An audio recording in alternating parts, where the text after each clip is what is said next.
اور یہاں پر آپ کو اپڈیٹ کریں گے عثمان مرزا تشدد کیس کے حوالے سے متاثرہ لڑکی اور لڑکا شادی کے بندھن میں بندھ گئے ہیں۔ مرزا کا ڈٹ کر مقابلہ کرنے کی ٹھان لی ہے۔ اسلام آباد پولیس نے بھی متاثرین کو ہر ممکن تعاون کی یقین دہانی کروائی ہے۔ عثمان مرزا کو کڑی سے کڑی سزا دلائیں گے۔ اسلام آباد پولیس افسران داد رسی کے لیے متاثرین کے گھر پہنچ گئے۔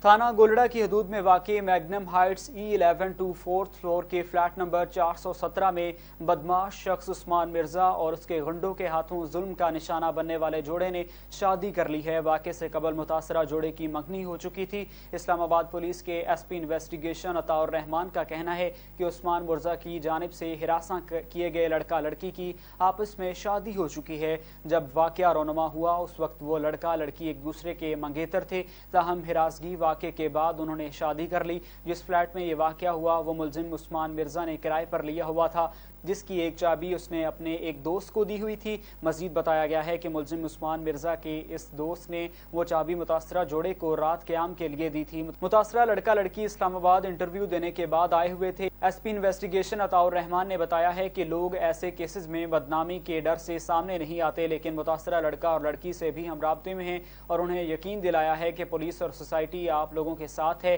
بھرپور سپورٹ کی یقین دہانی دلانے کے بعد متاثرہ جوڑا پولیس کے ساتھ تعاون پر آمادہ ہو گیا اور انہوں نے کہا کہ جہاں جہاں ہماری ضرورت ہوگی ہم وہاں تعاون کریں گے۔ دوسری جانب انسپکٹر جنرل پولیس قاضی جمیل الرحمان کا کہنا ہے کہ ہم چاہتے ہیں کہ اسلام آباد تشدد کیس کو ٹیسٹ کیس بنائیں۔